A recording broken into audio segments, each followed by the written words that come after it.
Nation! Woo! Welcome back. Welcome back. Thanks for tuning in again. Oh, we love you so much. Dude, thank you. I appreciate you. Not you, Oh, you mean everyone else? Okay. the Yeah, fans. yeah. Um, welcome to yet another episode of the RSL Bros, where we make this as family friendly as possible. Yeah, right. Um, No, we try. We we try. do try. I really think you do try. I mean, whatever. It is what it is. So, guys, there's a lot of emotions after last week, um, and we're gonna talk about a lot of it. So, again, we're gonna preface again.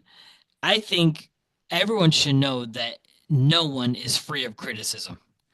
Everyone is gonna get criticized. I think from the top all the way down to maybe the water boy.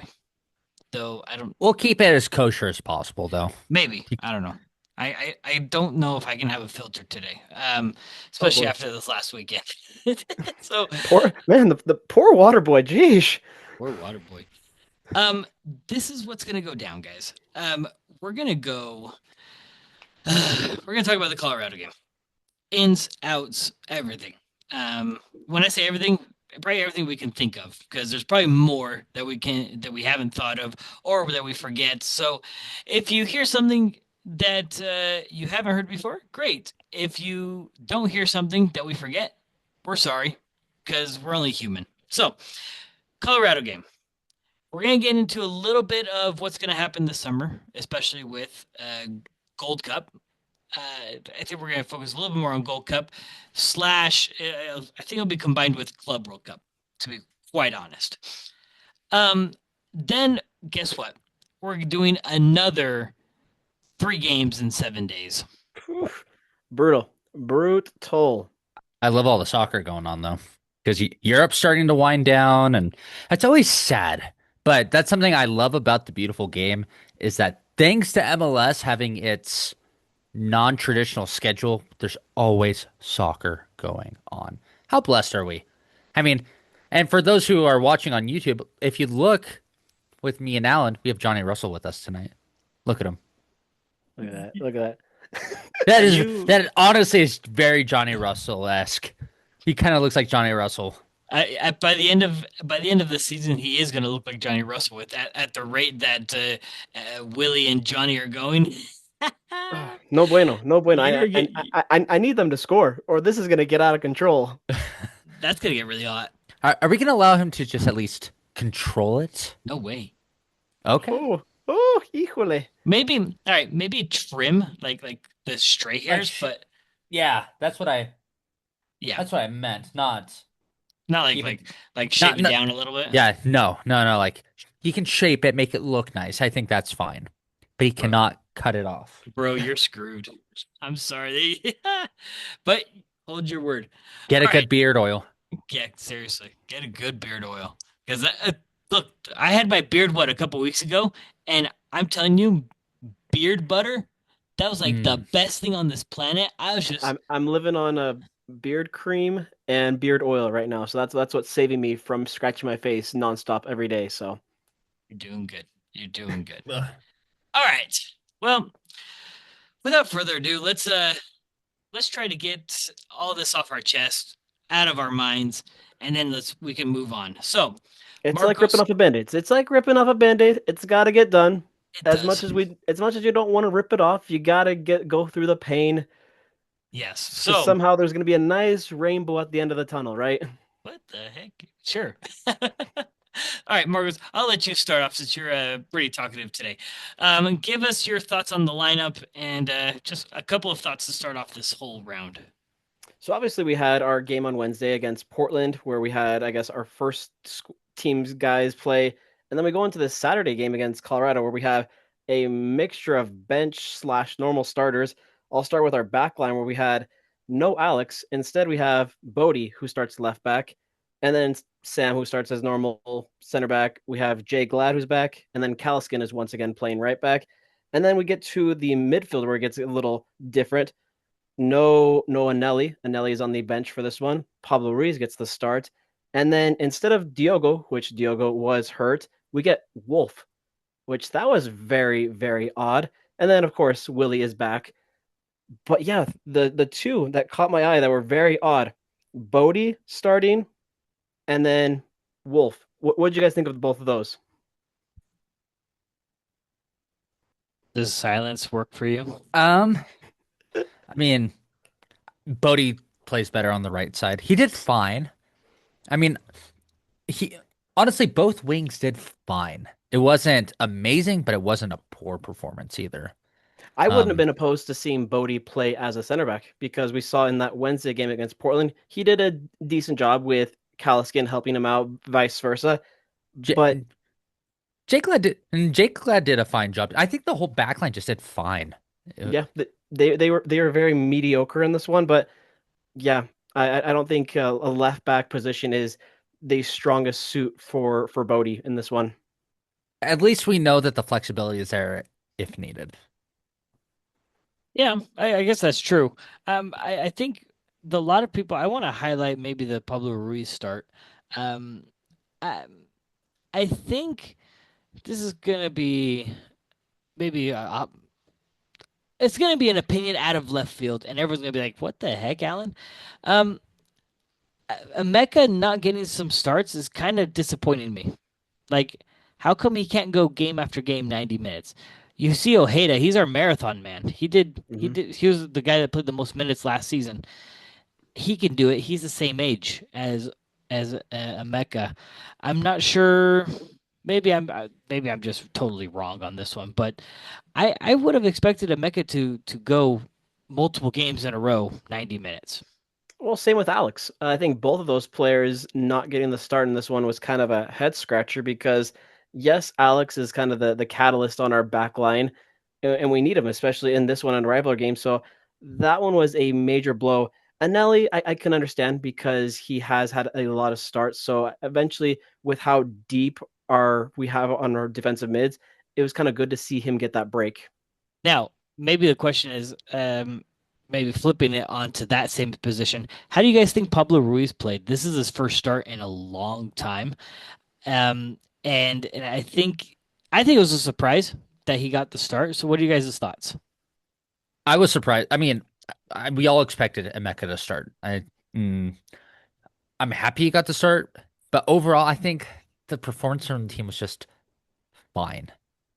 Again, I yes, the loss hurts, disappointed and everything, but for the team performance, it was just fine. It was It was he par. it was about par. Yeah. It wasn't the best. It wasn't even the best that we've played this season. Definitely not the worst we've played this season, but it was just Man. like I would Yeah, give it like a C plus. Just that's very generous of a grade. I would say Pablo Ruiz had, I guess, one of the better performances for hmm RSL on Saturday night, but overall, it was just very vanilla. Nobody seemed like they wanted to be there. There was no, everybody was just so lackluster. What it Yeah. seemed like on the pitch. It was for me, I felt a little it wasn't even frustrated. To be honest, I got a little bored. It was I think disappointing in the sense that, man, I don't want my team to be that way. I mean, this is my team who I'm supposed to enjoy watching, and I'm not getting that kind of enjoyment out of them. Doesn't take away from anything away from my fandom, but man, that game was just and if you look at the stats, I don't think it speaks to how the game actually was because you look at the stats, we had 12 shots, Yeah, and I think yes. there were moments, there were flashes, but it's not like it wasn't an exciting game how a rivalry game should be. I mean, we No. have. I think. I think all of us got quote unquote offended when it looks like Major League Soccer or some MLS pundits were doing their top rivalries, and we're like, "Hey, and I where's the forgot. Rocky Mountain Cup?" And now we're like, "Well, Well, makes yeah, sense. Makes sense. Makes sense. Well, it was another game for us where Cabral literally Oh. kept us in this game. Save after save in this one. He had, I think, it was two or three major saves, just like the Wednesday game against Portland. hmm well." Going to that point. Cabral made a save. What was it like? Really, really early, like 5th minute, fifth, Mhm. 10th minute, or something like that, where it was a Yeah, double save because of Pablo Ruiz. I think that's where I think a lot of people were like, "Ooh, Pablo Ruiz hasn't entered into this game as well as we want him to." Um, was really slow on his passing, really slow on his reactions, and Cabral had two like shot stopping saves that really were. I mean, it's Cabral level. I mean, can we be really surprised? But um, I want to dig in on a couple of positions, and hopefully we can get something off our chest. But let's go with the big elephant in the room. Diogo not starting, not on the bench. He supposedly picked up a knock on his ankle on Friday. I want to get to Christian's point really quick because I think Christian has a totally different opinion about this than I do. So Really? All right, Christian, what do you think about Diogo missing? because you mentioned in our group chat, so Did I? Hold on. Let me take a quick look. Maybe Christian, Um, maybe Marcos, give us your thought real quick, because sometimes we say stuff in that group chat, and I'm like, I have to look back at it the next day. I'm like, oh yeah, we were talking about that. oh, I remember now. Okay, go. It's just about the overall performance of the game. Um, I said in our group chat that this is after watching the full game that I think we play better as a or we. I think RSL plays better as a team when Gio goes on the field. I don't know what it is. And I think that's something that I don't know that we didn't realize what kind of influence or whatever effect he had on the team was there until he was gone. Because it, like Alan said, it felt different. And really, Giogo and Emeka were the two big key differences on the like field. I can definitely see a Mecca being a one that was missing on this field, but Diogo, I feel like with or without him, it was just very much of the same. Well, There was well, no what did let's see. I mean, if we're gonna go again, we're numbers people. Let's go off of pure stats. If you're gonna go compare Tyler Wolf to Diogo last game, previous game, whatever, how much of a difference is Diogo compared to Tyler? And yes, we're going off of things that they do stat wise. And I know there's things that they do not stat wise, but stat wise, they're pretty similar. They're the amount of passes, they're pretty similar. Amount of touches, pretty similar. I would say Giogo has, and this is probably from experience, has better offensive positioning, better puts himself into those or tries to put himself into dangerous positions, is more forward momentum. And it probably does at no fault of Tyler's at all. It likely comes from experience. And yeah so I guess from that's the point that I'm trying to get at. Probably, Marcos, go ahead. yeah from the last two games that Diogo did start that Portland game, and then whoever was prior to Portland, Dallas. Dallas. Dallas. I'm seeing more of a Diogo that wants to take those shots, more of a Diogo that's in the right positions, communicating better with his teammates. So I could see that point where Christian's coming from. Whereas Tyler Wolf, he comes across as very timid, very scared still. Yes, he was getting that time when he was with Atlanta, but it was more off the bench. Do you think? Do you think now, since this is our very first game without Diogo like 100%, um, do we then maybe backtrack and start thinking maybe we stop criticizing him? Like I do. We all remember when everyone was Mhm. criticizing Crooks.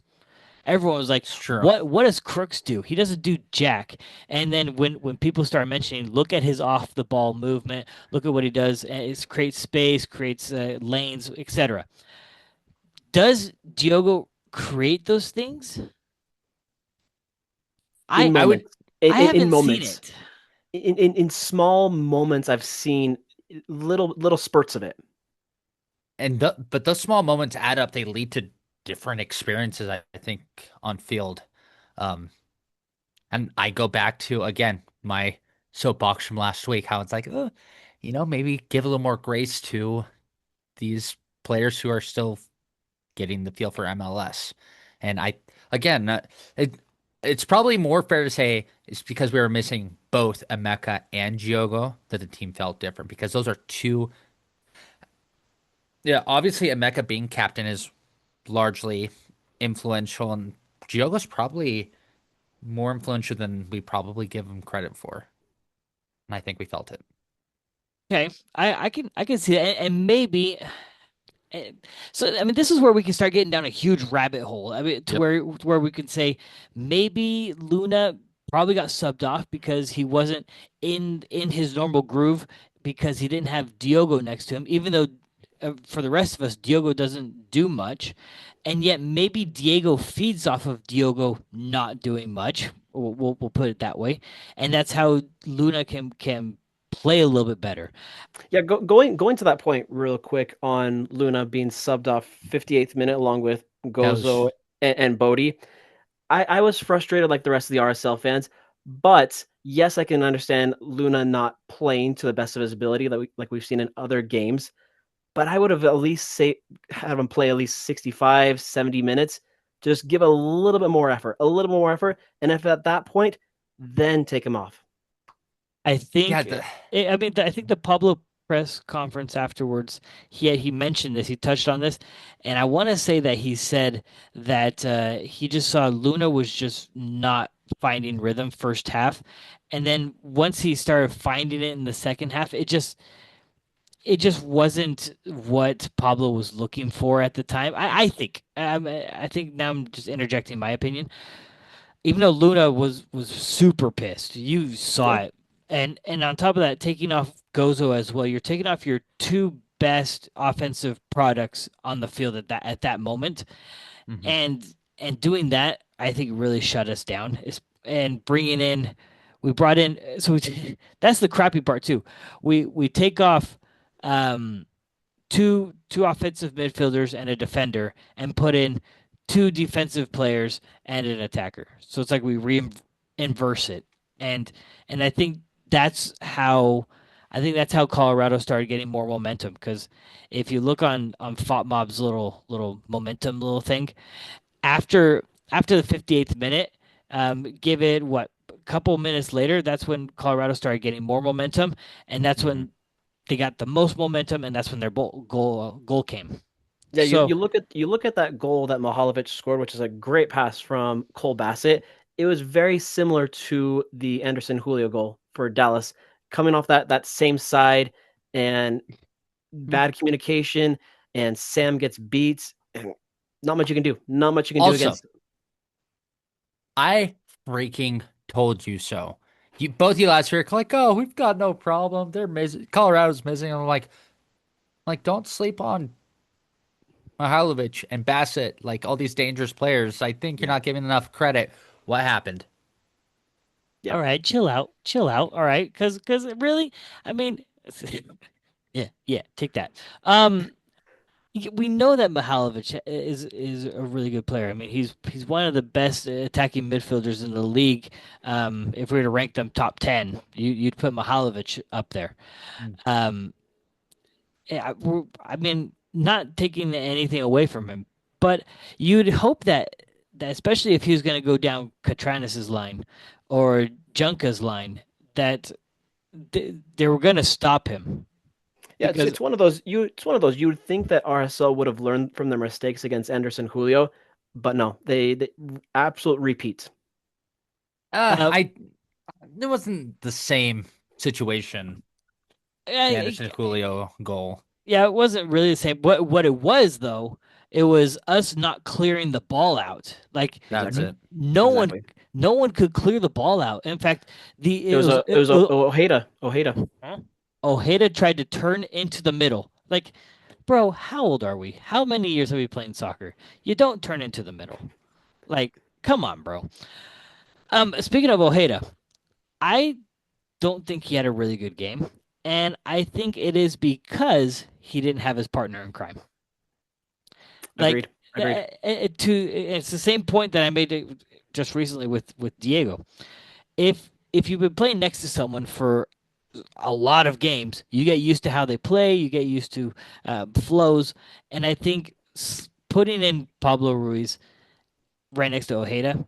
Yes, they speak the same language, but they haven't been playing together. No, And no. so I think the flow is lost. Well, speaking of Pablo Ruiz, he came off 75th minute, and then we see the debut of Johnny Russell. Just like everybody else, it was very meh.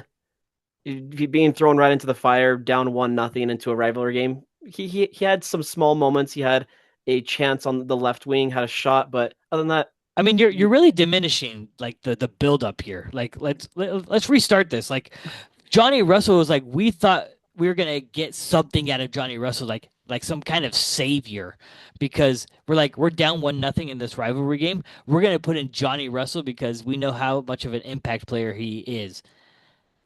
And now you can go into your little spiel of we fall yeah, flat on our face. yes, he played 15 minutes. Yes, this was his first game in a hot minute, but it was very subpar, very subpar.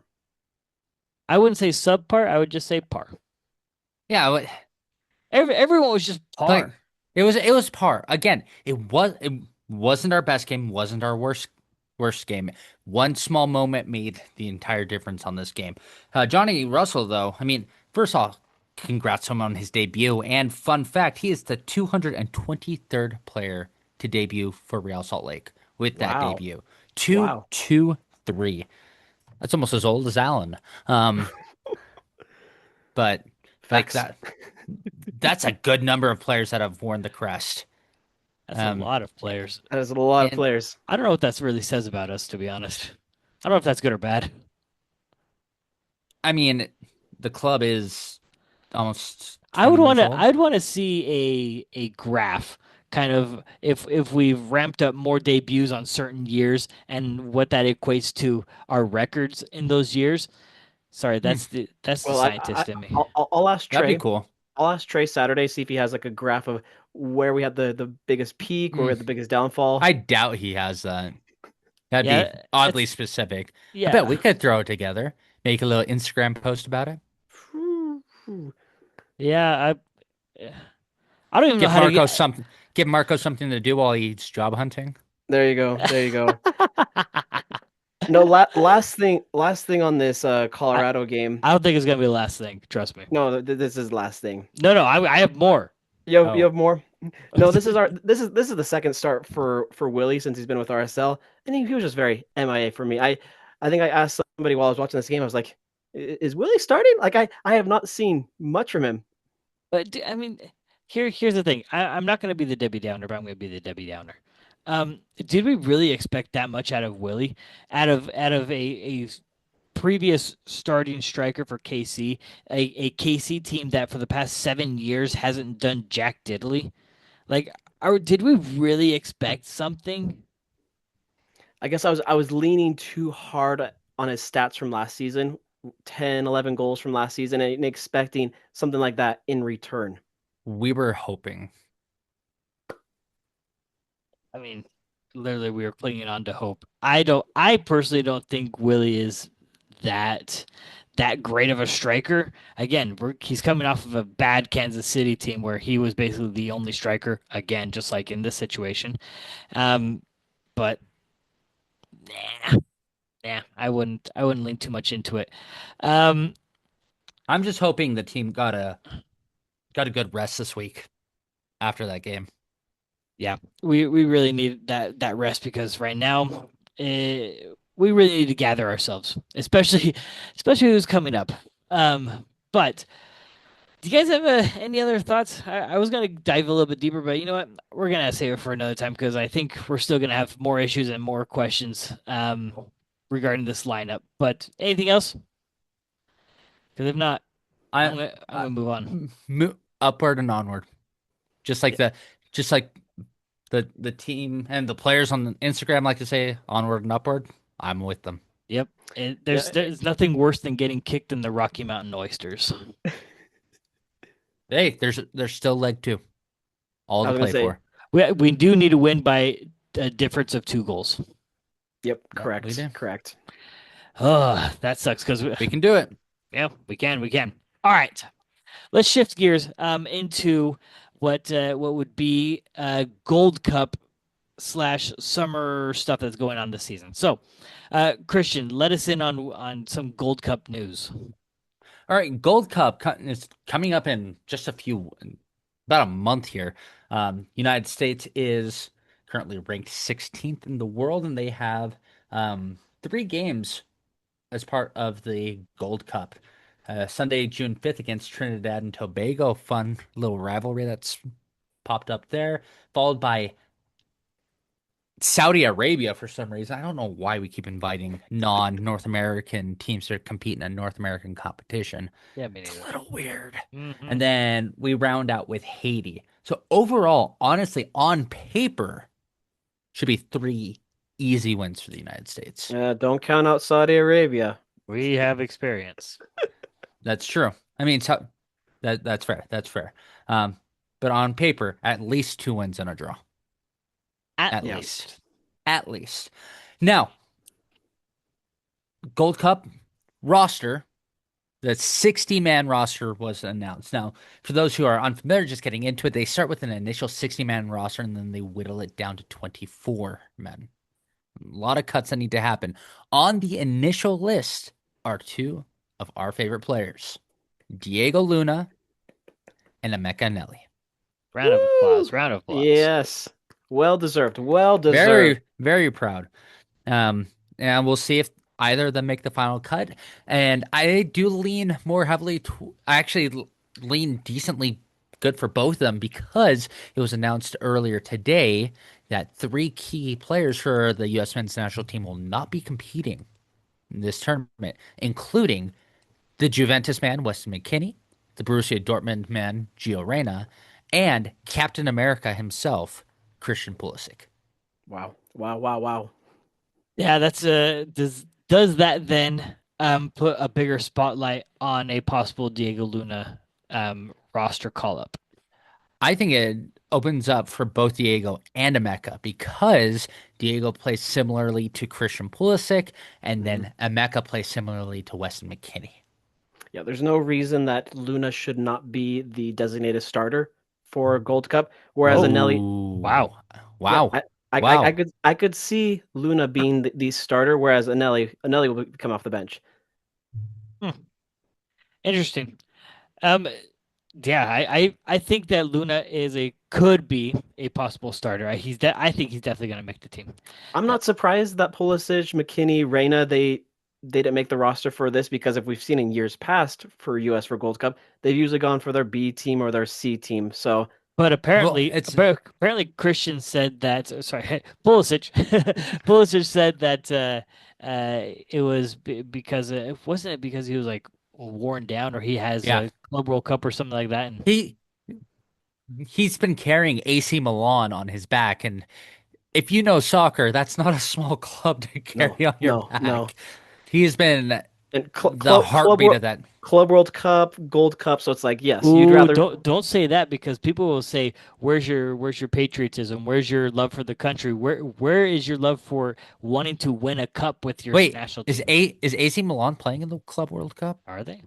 I I, don't I think don't they I are. don't think they are, which that No, brings it's it's only Inter Milan because Inter Milan's obviously in the same group as River. yeah, that's what I thought. So that's what is eye opening at this point because he's So not wait, going to be. are you two going to that game? No, No, the other opponent. you can go to that game. We're going to go to the one against Monterey. Oh, thanks for the invite. Yeah, you're welcome. Mm. You can ask my dad for his ticket. I'm not taking your dad's ticket. That's rude. I mean, if he doesn't want to go. Anyways, um, but that actually highlights maybe a little bit of a bigger issue with Pulisic and Pochettino. Again, we're not going to get too far into that, but food for thought. Maybe there might be something.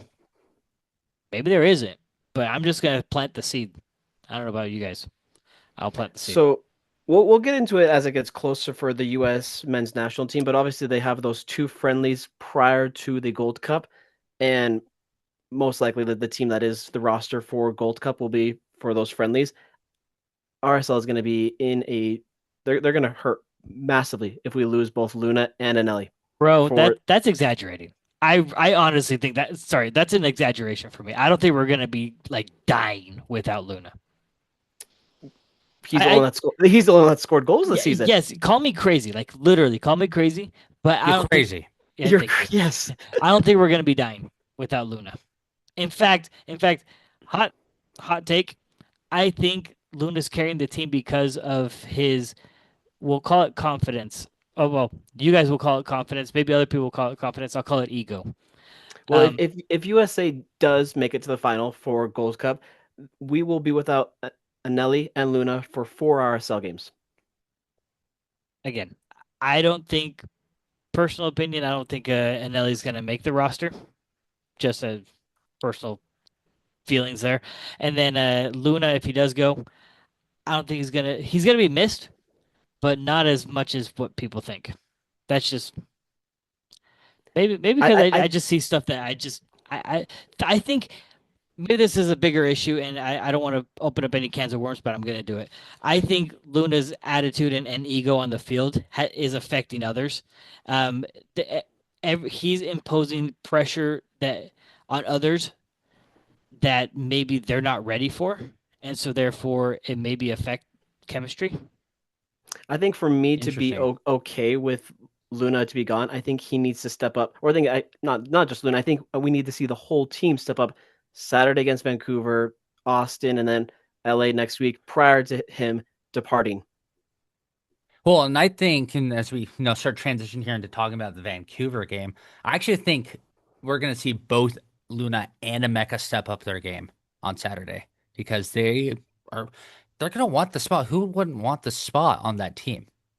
And I think we'll see improved performances out of the two because what better team in North America in CONCACAF to prove your mettle against and to show that you're worthy of a spot on the national team than against the Vancouver Whitecaps?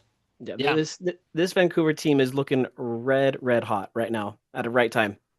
Well, let's get right into it. So Vancouver is coming off of a midweek game. They played against who did they play against? Like Valor FC. But what's interesting is I looked because they're playing the Canadian Championship. This is the quarterfinals. Leg two is not until July. oh for that Canadian champions. Correct. Yeah, July 9th is leg two. Now we you had were following the game, Marcos. And we saw the Krylot get the start, and Hmm. we saw maybe one or two other starters Yeah, that are. you had like maybe two or three normal starters, and then the rest was bench.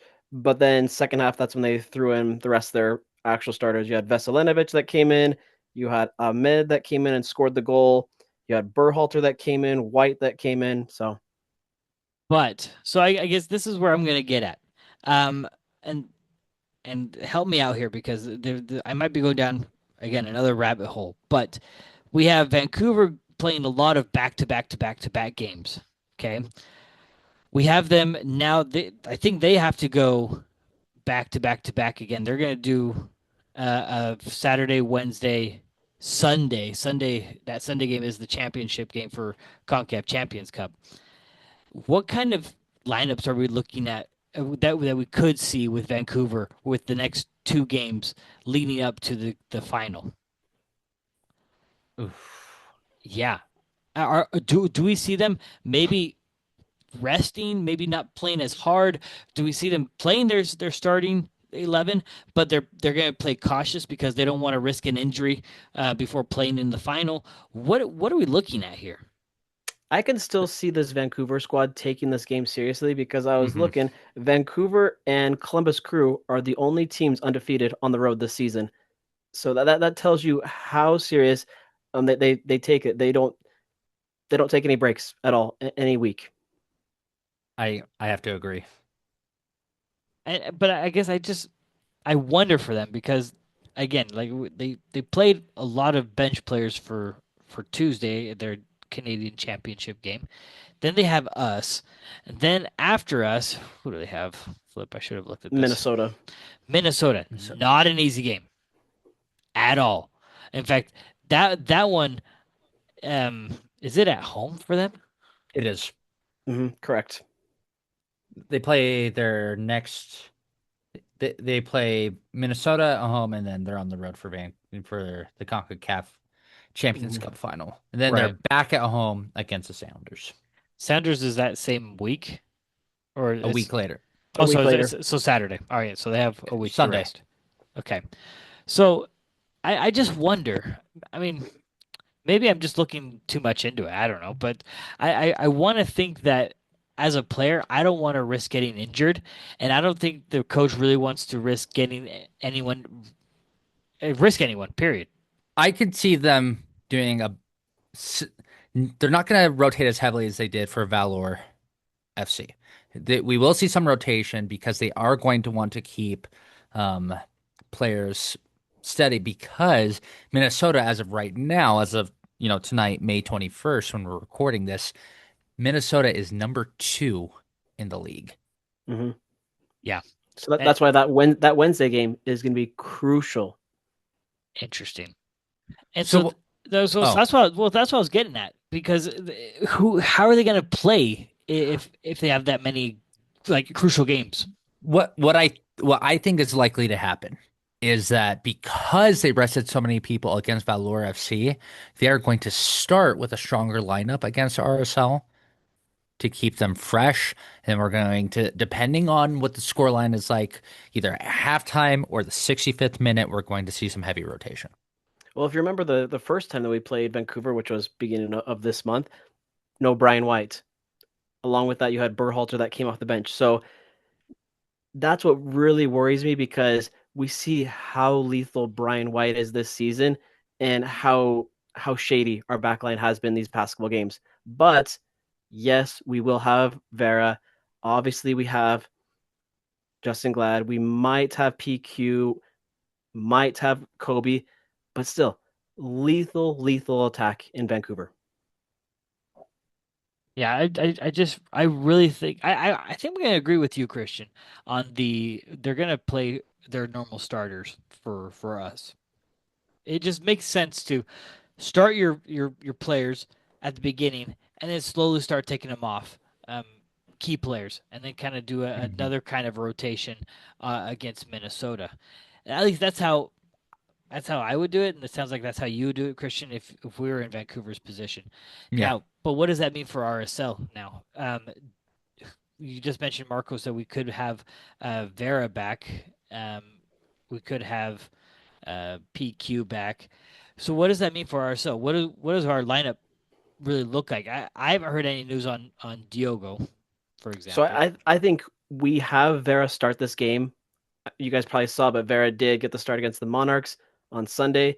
Monarchs For lost the Monarchs, not against the for the Monarchs. Monarchs. Thank you, thank you.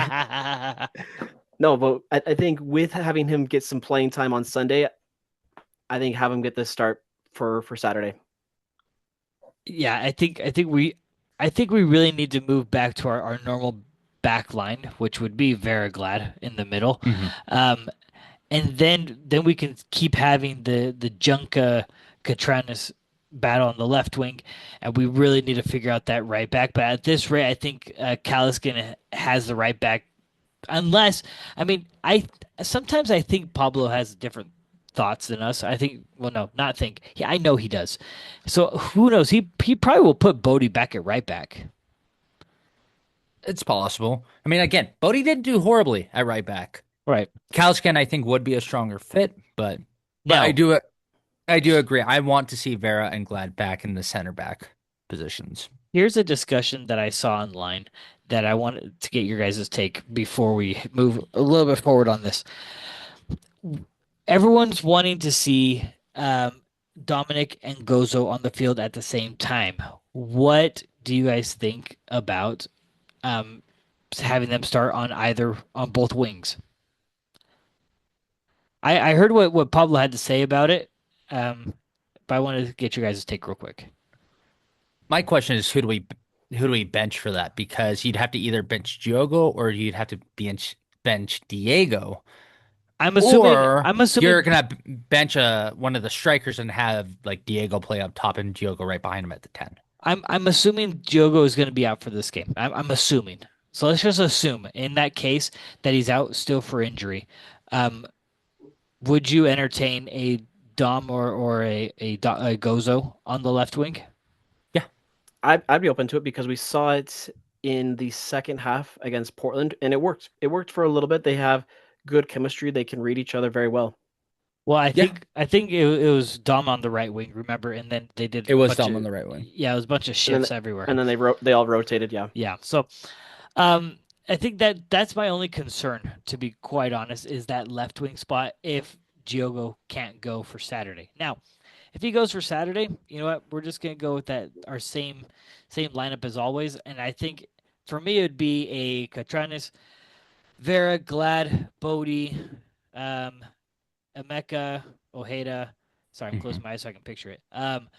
Then it'd be Diogo Luna, uh, Gozo. I think Gozo's still gonna get the start over Dom, and then agreed. Willie up top.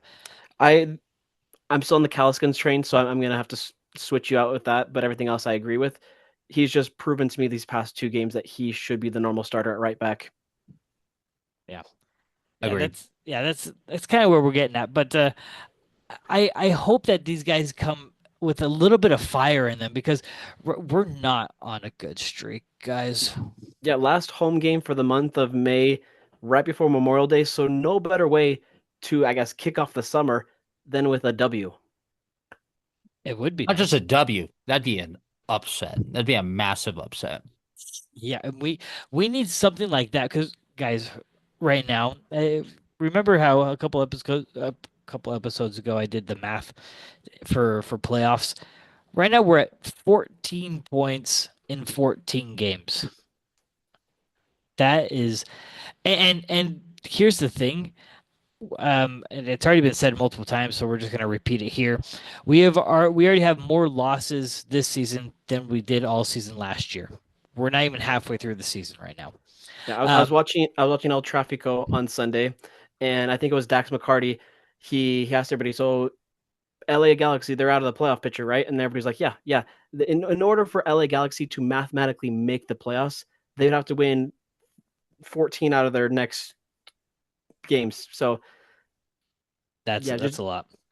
so 46 points is what RSL mathematically needs in order to get that eighth, ninth spot for the play-in. So right now is the time where RSL needs to buckle up and get into gear. Yeah. So it it's really kind of frustrating where our cell is at right now. Um, but before I get into that, let's throw down some prediction Prediction time. times. All right. Let's Christian, do it for us. Um, Vancouver's gonna come in with a chip on their shoulder. They haven't won in the past two games. They're gonna, and like I said earlier, they're gonna start with their starters. I think that unfortunately it's gonna be a 2-1 loss RSL. Yeah. Okay. Marcos. I think I don't see RSL scoring at all this game. I think they're going to struggle big time. So give me a 2-0 victory for Vancouver. Gee whiz, guys. All right. I guess I'll do it. Um, I'll be the positive one here. And let's just say this. I think losing the first round of the Rocky Mountain Cup might have lit a fire. And I think there's some determination to try to get better. I'm I gonna would love think, that. yeah, I'm gonna think positive on this one. But positive doesn't always mean 3 points. So we're gonna go with a 1-1 draw. Defense is gonna hold out. And who knows? We're probably gonna get a late goal, 80 plus minute goal. And again, I'm always down to be proven wrong on a Absolutely. prediction like what I just did. So, Absolutely. In case you guys are wanting the updated standings for prediction time, Christian at 13, Alan at 12, and Marcos at 8. Bro, you suck at this, man. You're horrible. And so basically, what you're saying is, hey, everyone, don't listen to my prediction. listen to Christian or Allen. Listen to Christian's prediction every week. Christian's a pretty on point. Yeah, yeah. um, all right. I do want to give me 3 5 minutes of your time right now. It's not gonna be my soapbox, but I'm gonna ask a question, and I know we've dug into this, but I need to know what your guys' thoughts are now, 14 games in. where the issue lies within RSL, why we're not getting wins. I need you to give me one reason why you think we're not winning right now. Just one. And give me your top reason. Well, it's obviously it's a mixture of three: players, coach, front office. But Give if me I were to one. like, it's front office for me. It's front office. I think with losing all the players that we did in the off season, and the best they were able to do is get us Willie and Johnny. That's unacceptable. Unacceptable. Christian, give me your one reason why we're not having success right now. Mm. Jeez, you're really deep into I, thought. I'm really thinking about it. Um, because I do, to an extent, think we've got a lot of the right pieces to be successful. We should be higher up on the table than we are now. Uh, First place, not necessarily, unfortunately. Had we kept Chicho, that would have been a different story. But I don't know. I think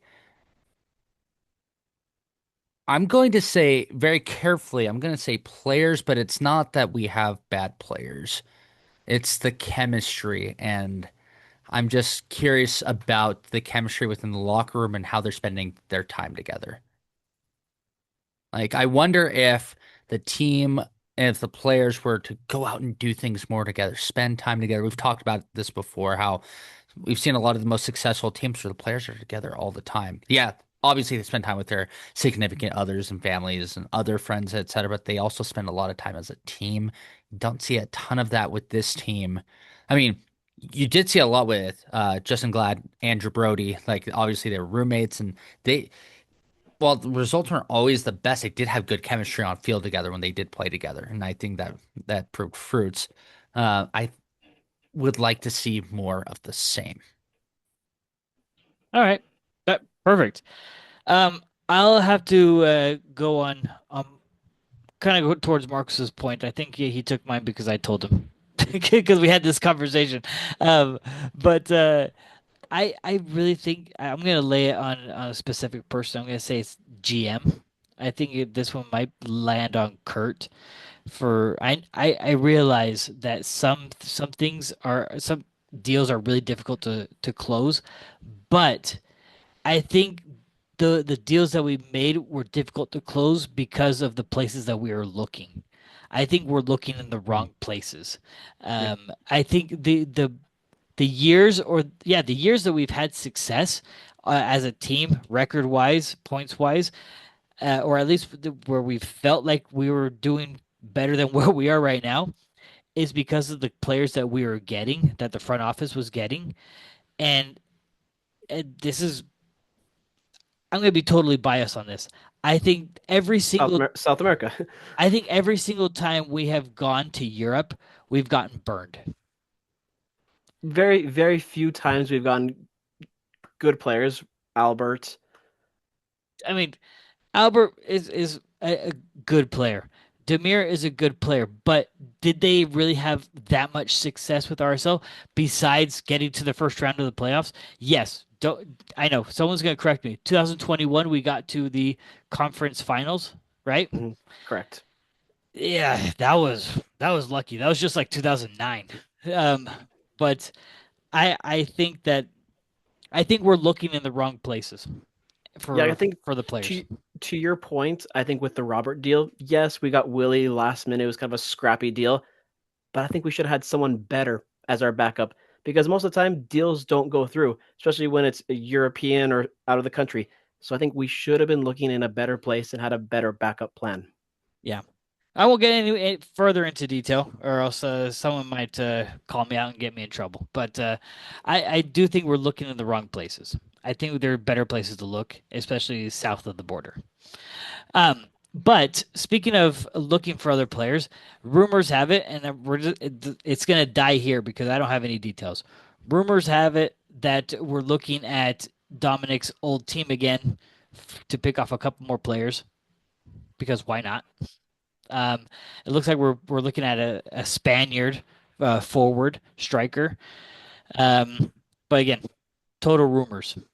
I have no other rumors at this point for the summer transfer window, which is not good, especially with the fact that Pablo did say in his post game interview after the Colorado game that I think he said no one is coming in.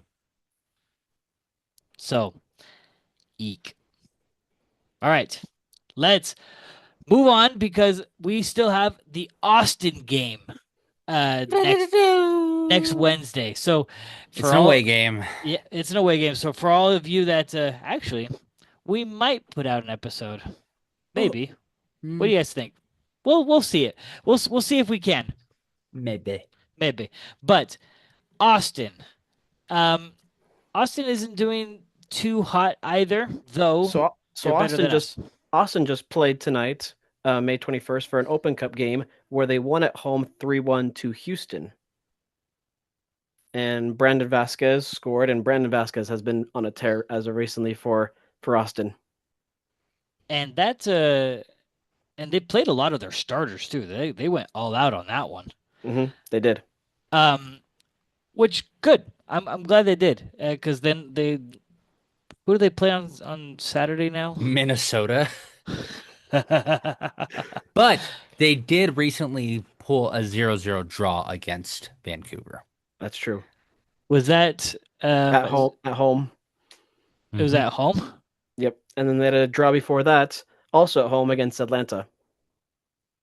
Yeah. Well, meh.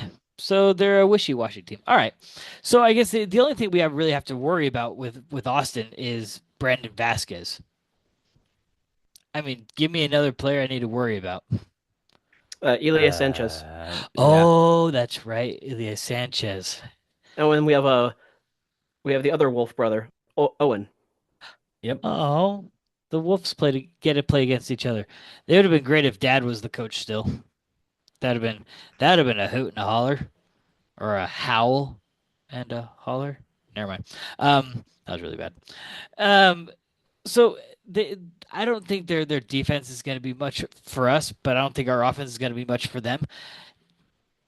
I don't know. I don't see anything special out of this game. To be honest, it almost feels like if you're looking at it on paper, like the Colorado game. And I think Colorado has more players that stand out than this. I mean, Colorado is higher up on the table by By 1 point. by what point? But I feel this is a game that we can get a result out of, a positive result out of. We definitely have the ability to do so with this game. Yeah, Even at Austin. We, we've been historically pretty good over there. have Knock on we? wood. Now I'm gonna want. Now I'm interested. What's our So head to head? interesting stat for you that I looked up for Austin this season at home. They've only scored 5 goals and let in 6. So they are sixth place in the Western Conference in terms of home field. So our head to head, we have played them looks like 9 times. Austin has won 3 times, we have won 4 times, and we have drawn twice. Yeah, so one of those draws was in the playoffs, with Mhm. penalties, and they won, right? They Sure. won. Yes. Um, and the last time they beat us was in 2022. So it's no, sorry, 2023. I mislooked. But still, it's been 2 years, and I think, well, yeah, both teams are totally different at this point. I think last time they beat us, they even had Drusy on their team, which now Drusy is playing Mm. for River Plate and scoring goals. So, um, the again, I think this is going to totally depend on how Saturday turns out. Sure. uh, if we can at least get something positive from Saturday, whether it be a point or even just good play, even if we lose, I think if we have to pull whatever we can out of that into Hmm. this game. That's been our biggest. I think that's been our biggest challenge this season is pulling uh, good things from the previous game into the next. I think there have been a few players that have done it. Like for instance, Gozo. Gozo has grown, from Hmm. game to game. You Mhm. no one can say that he's dropped his level since he starting. He's only gone up, but there have been players that just kind of just are stale, are just stagnant, and I don't know. Yeah, this Austin game, we don't know which Austin team's going to come out and perform because some games they're good, some games they're bad. It all comes down to the Brandon Vasquez, Ilya Sanchez, who's going to show up in that one. Yeah, how many goals does Brandon Vasquez have now? I believe he has 4 goals, Only four. and Owen Wolf has 3 assists though. Well, how many goals and assists does Luna have? 7, Goals, 0 assists. Oh, zero zeros. assists. Oh, well, seven, But seven. we're, we can get. I will stand by my words. I think we can get a positive result out of this. All right. Well, if you're saying that, then that means you're ready for Production prediction time. time. All right. I will let Marcus go first. Yeah, I'm gonna go. I'm gonna bounce off of Christian's optimism too. I think we can come away with a result. So I'm gonna go with a 1-1 draw in this one.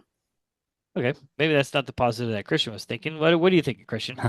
I am thinking a little bit more positive. I think that we are going to get a 2-1 victory. All right.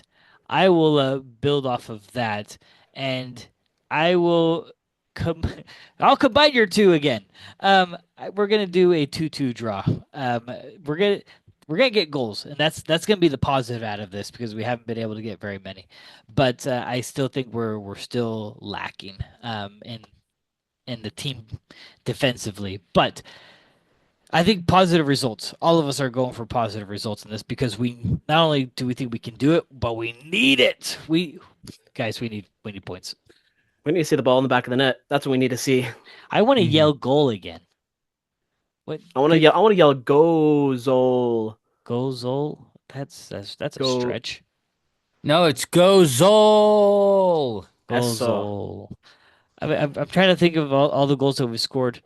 I mean, the last time I actually yelled goal, like got excited, was the San Diego game. The Yeah, past, I got a little too excited in that game. um, I think yeah, We the don't past. talk about that. Oh, did something happen? Did I did? Did something happen? We Come don't on. talk. No, we don't. We This is family friendly show. Oh boy. All right, you'll have to tell me offline. All right, guys, let's end this how we normally end this with our surprise Instagram questions. Woo! We got a lot of good questions tonight. So here we go. Well, First question. we don't know if they're good because you haven't read them yet. So I haven't read them, so brace yourself. So here we go. First question. Should we still have hope for a cup this year, or just call it and say next year, just no, we won't have Luna? We're in May. Nothing's written out yet. I Is don't that a little also, don't delusional? Sure, don't, don't hate the messenger. I just read the questions. but it's May. also, really, playoffs? Really? We're talking about playoffs? I'm just kidding. A cup, I don't I to be honest, here's negative Nancy coming back negative Nancy. I don't think we should be thinking about a cup. I think we should just be thinking about floating, like staying above water at this point. I I think if it gets to the point where playoffs aren't even won't happen, I think the team just needs to focus on improvements overall. yeah. Um I don't think we should bag the season. Don't bag the season. Never bag the season. Mm-mm. Still show up to games. Still come party at the riot. Yeah. Don't bag the season yet. Here we go. Next question for you guys. Did the blackout/phone lights chant before halftime go away? It was a new fun tradition, in my opinion. We don't Yeah, know. on Wednesday for the Portland game, yeah, the last home game, they they didn't have the lights on the phone. Everybody was kind of confused. So I like that tradition. Hopefully, it does return for Saturday's game. Let's be real here, though. I think everyone thought it was kind of corny at the beginning of the season because of the. I think the chant's kind of corny. We are Real. We are Reals. Whatever. It's very repetitive. Yeah, I'm not a huge fan of artificial chance, but I mean, whatever gets people excited. If I thought it looked cool, but hopefully it didn't go away. We'll see. Seriously. We'll see. Next question for you guys. Which player do you think has the highest soccer IQ? Ooh, that's a good question. I'm gonna go with a Mecca. Yeah, I was gonna say Or similar. it's a Mecca or Cabral. But honestly, a lot of players have pretty good. I would say a majority of our players have pretty good soccer IQ. I Yep, I'm mean, gonna go. to be at this level, you have to. Yeah, Yeah, I'm gonna go with a Mecca, not just for the fact that he went to Cornell, but the dude is smart overall. I don't think his educational institution has nothing to do with his soccer smarts. But um, I go with Cabral, but um, I want to say Luna only because of uh, his movements, his passing, his decisions have improved a lot, and he has instinct, and I think I what I want to change out I don't know if this is correct, but for me when I think of soccer IQ, I think of soccer instinct. Hmm. If your instinct is something that improves the game, improves your team, then that is a high IQ for me. It's not about learning and then doing, but your instinct. Because what most people follow more their instinct than what they've learned in a split second. And if your instinct gets you into a better position, um, gets does some positive movement on the field or helps yourself, I think that makes you have a higher IQ. So there. Makes sense. Makes sense. Next question for you guys. Which player on the team do you think takes losses the hardest? ooh. For me, I'm gonna have to go with Alex. I think after Hmm. that press conference a little over a month ago, that hit him the hardest compared to a lot of other players that I've seen. So definitely Alex.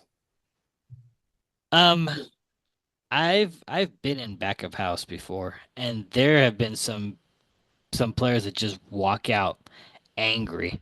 Um, but I think if we were to just judge it off of who we've seen come off field, come off as subs or whatever, I think Luna obviously takes it the hardest. He's pretty passionate about him playing and his team winning or losing.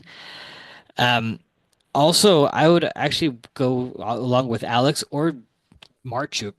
Marchuk actually takes things seems like pretty passionately as well. I Who do you think? Come on, just wow, and somebody whatever. new, somebody different. I don't know. I mean, obviously, I agree with everybody that you've said so far. I think, I think Pablo Mastroeni, he takes it pretty hard in his own quiet professional way. He is he's been straightforward with us in the press conferences and talking about just not mincing words and saying when things aren't going well. And I respect him a lot for that. I think you're actually really right. That's probably the best answer out of the three. I think that Pablo does take it in a very professional, but he actually takes it pretty hard. Yeah, yeah, definitely, definitely. Next question for you guys. How is it that a winless LA Galaxy team is ranked higher than us in the power rankings? We all know why. Come on. I, I, I, I think I think I speak for all of us when power rankings don't matter. Like it's all opinion based, so don't base your stuff on power rankings whatsoever. So it is surprising that they are. No. Sorry, I'm going to leave the power rankings aside. But I am pretty surprised at the season that the Galaxy have been having so far. It is Yeah. absolutely unbelievable. kind of sad. Yeah, that's what I said. I literally cannot believe it. But yeah, we're here. Next question for you guys. You think these new transfer rumors, Luna gone, are we finally getting a nine? Oh, maybe that's one of the things that I knew I was gonna forget. Can we stop talking about Luna leaving this summer? He's not leaving this summer. Like No.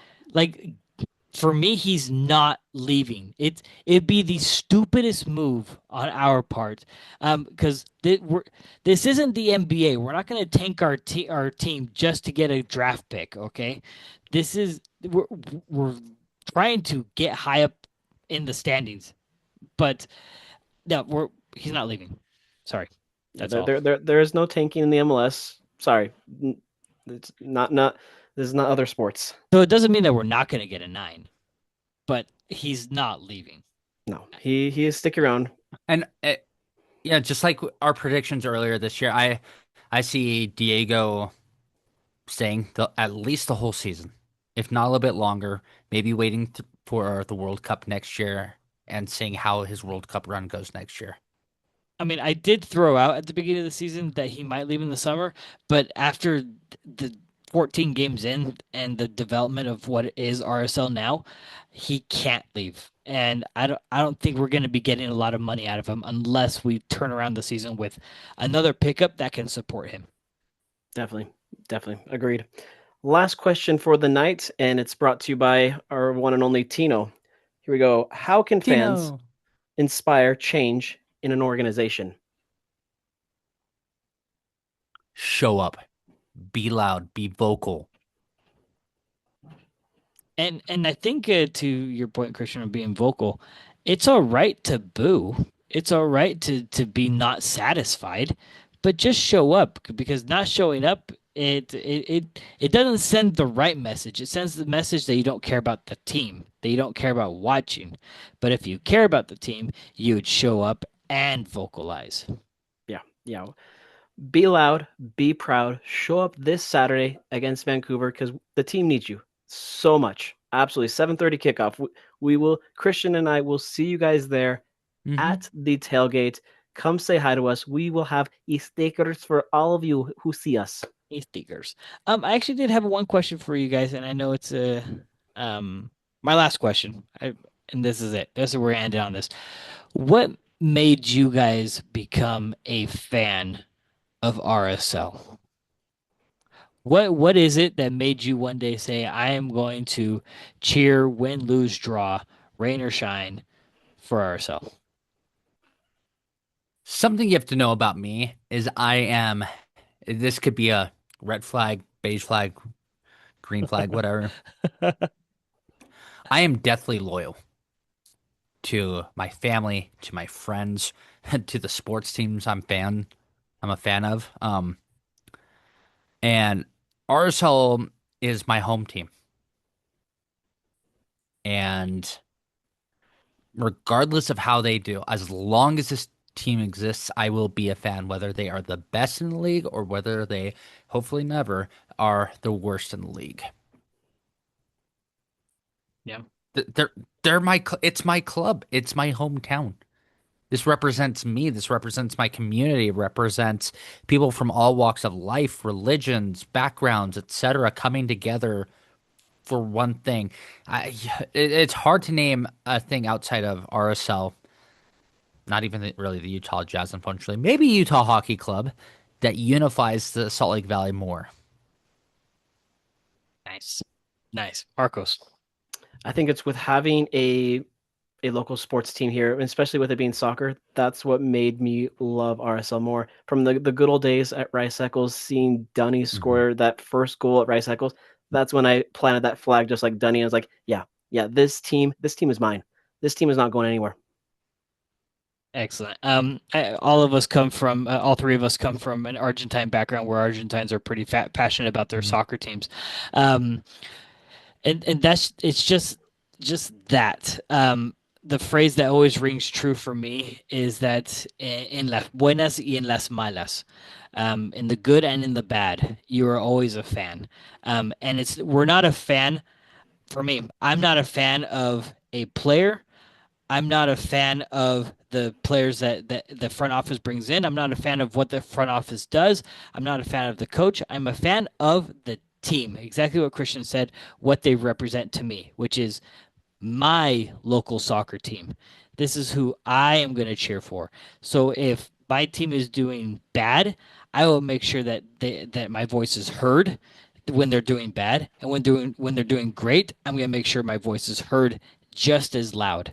And that's why sometimes my voice gets in trouble for saying stuff because I care about this team and I want the best for this team because this is my team.